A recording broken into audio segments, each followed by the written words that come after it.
Welcome to Family Friday. As someone who coaches couples, I notice women are better at communicating emotions and picking up on nonverbal subtleties than men.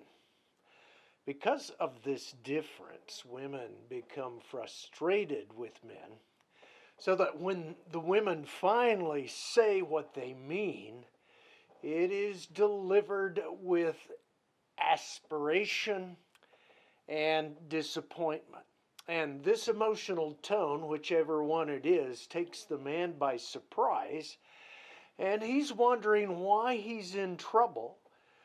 And he's thinking about this so much that he fails to hear the content of the woman's message.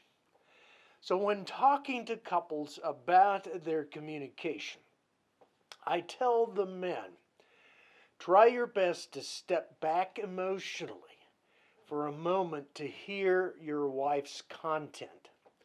And I inform the women to speak directly sooner, for men are not going to pick up the subtleties. When men do pick up on the subtleties, they will first misread them.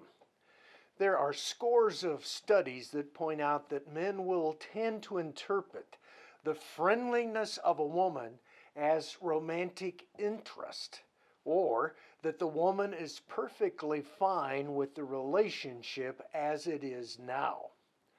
Wives, if you want your man to know something, tell him directly and precisely. If you want to go out to a fine restaurant for a date, tell him that's what you want. And you might as well tell him the name of the restaurant. But of course, let him make the reservations. Don't deceive yourself by thinking that if he really cared about me, he would know what I want and how I feel. That's not generally how it works. Just tell him, I want to do this next time we go out. He's not going to know unless you tell him. So perhaps after 20 years of marriage, wives, you may train him to pick up on your subtle hints, but never assume. Tell him what you want.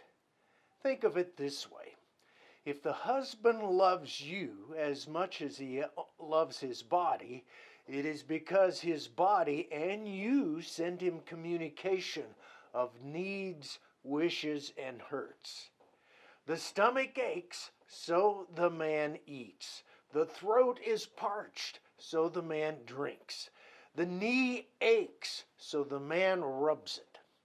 The man will not know his shoes stink, for that is too subtle of a signal, and it doesn't communicate like these other pains I've talked about. He'll only realize his feet stink when somebody tells him over and over again, your shoes stink. Now, I'm not picking on the guys. This is just a basic principle that I'm talking about. If you look at Ephesians chapter 4, 25 through 27, it says, so then, putting away falsehood, let us all speak the truth with our neighbors, for we are members of one another. Be angry, but do not sin. Do not let the sun go down on your anger, and do not make room for the devil. That's from the New Revised Standard Version, Updated Edition. Now, falsehood is more than lying. It is allowing lies to fester and misunderstandings to persist as truth. Again, think of the human body. The stomach may signal discomfort, which might be interpreted as hunger or heartburn. But if the heartburn persists, one may need to get some more information to get an accurate diagnosis. Sorry to say, many interpret stomach pain as heartburn when it is really ulcers or cancer. A lack of direct, straightforward communication can lead to misdiagnosis of what's going on and real problems in the future. So, when should you communicate to your husband directly and precisely? All the time. The very idea of not allowing the sun to set on your anger is in there. If you lose sleep over something, you need to communicate about the issue, hopefully before you get there.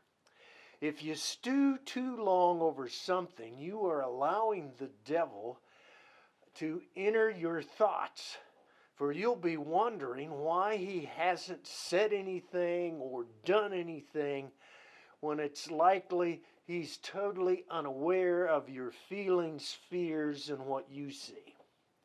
If possible, speak to him before you get angry about the issue. Otherwise, your man will feel ambushed, and he's not going to handle ambushing very well. And then he will misunderstand your message. So until next time, wives, focus on telling your husband directly, precisely, what it is you want, what it is you fear. And if you do this, this teaches your man how and where to begin to pick up on your subtleties.